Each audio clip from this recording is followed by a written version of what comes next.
Chapter 6. Now I watched when the Lamb opened one of the 7 seals, and I heard one of the 4 living creatures say with a voice like thunder, "Come!" And I looked, and behold, a white horse, and its rider had a bow, and a crown was given to him, and he came out conquering and to conquer. When he opened the 2nd seal, I heard the 2nd living creature say, "Come!" And out came another horse, bright red.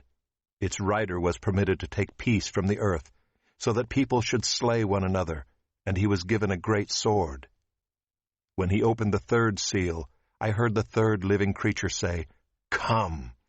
And I looked, and behold, a black horse, and its rider had a pair of scales in his hand. And I heard what seemed to be a voice in the midst of the 4 living creatures, saying, "A quart of wheat for a denarius, and 3 quarts of barley for a denarius, and do not harm the oil and the wine." When he opened the 4th seal, I heard the voice of the 4th living creature say, "Come!" And I looked, and behold, a pale horse, and its rider's name was Death, and Hades followed him. And they were given authority over 1/4 of the earth, to kill with sword, and with famine, and with pestilence, and by wild beasts of the earth. When he opened the 5th seal, I saw under the altar the souls of those who had been slain for the word of God and for the witness they had borne. They cried out with a loud voice, "O sovereign Lord, holy and true, how long before you will judge and avenge our blood on those who dwell on the earth?" Then they were each given a white robe and told to rest a little longer, until the number of their fellow servants and their brothers should be complete, who were to be killed as they themselves had been. When he opened the 6th seal, I looked, and behold, there was a great earthquake, and the sun became black as sackcloth. The full moon became like blood, and the stars of the sky fell to the earth as the fig tree sheds its winter fruit when shaken by a gale. The sky vanished like a scroll that is being rolled up, and every mountain and island was removed from its place. Then the kings of the earth, and the great ones, and the generals, and the rich, and the powerful, and everyone, slave and free, hid themselves in the caves and among the rocks of the mountains, calling to the mountains and rocks, "Fall on us, and hide us from the face of him who is seated on the throne, and from the wrath of the Lamb. For the great day of their wrath has come, and who can stand?"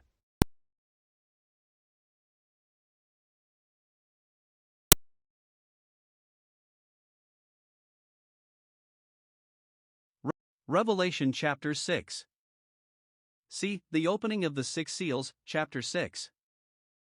6 verses 1, 2. When the Lamb opened the 1st seal, one of the 4 living creatures cried out, "Come and see."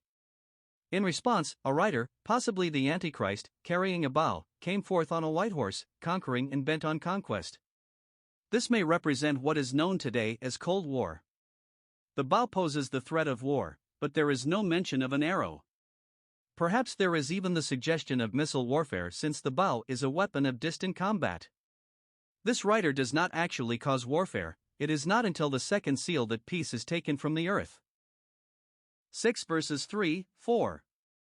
The 2nd living creature summoned the 2nd rider to come forth. This one carried a great sword and rode on a horse which was fiery red. A sword is used in hand-to-hand combat. Thus the 2nd seal contemplates invading armies in fierce person-to-person warfare.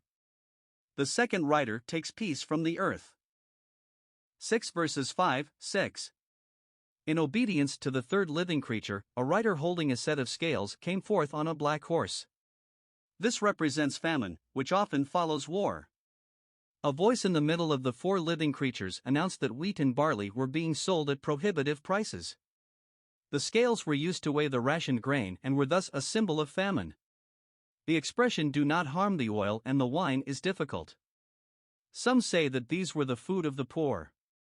If they were staple items, then they must be protected in order to preserve life.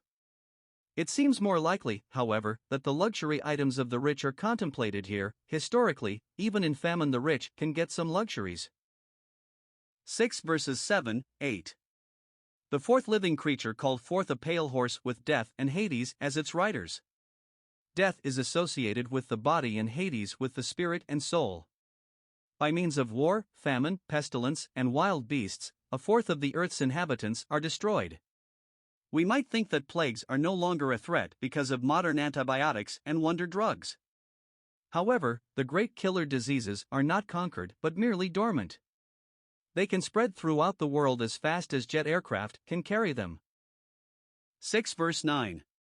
Now we are introduced to the first martyrs of the tribulation period, Matthew 24 verse 9, Jewish believers who go out and preach the gospel of the kingdom and who are slain for their testimony. Their souls are under the altar in heaven. 6 verse 10. They cry out to the sovereign Lord to avenge their blood. As mentioned previously, those who dwell on the earth refers to unbelievers who look upon the earth as their home. 6 verse 11. White robes are given to the martyrs, a symbol of their righteousness. They are told to wait until the final complement of tribulation martyrs is completed. 6 verses 12, 13. The opening of the sixth seal brought tremendous convulsions of nature. A great earthquake shook land and sea, and the starry heavens were thrown into disorder. The sun darkened and the moon turned red like blood. Stars fell to the earth like ripe figs when the fig tree is shaken violently. 6 verse 14. The sky receded as if it were a sheet of parchment being rolled up. Every mountain and island was displaced by tremendous upheavals. 6 verse 15. Not surprisingly, all classes of society were seized with panic. Recognizing that God was pouring out his wrath, they hid themselves in the caves and among the rocks of the mountains. 6 verses 16, 17. They preferred to be crushed by tumbling mountains and rocks than to endure the judgment of God and the wrath of the Lamb. Too late they realized that no rebel is able to stand up against the Lamb's indignation.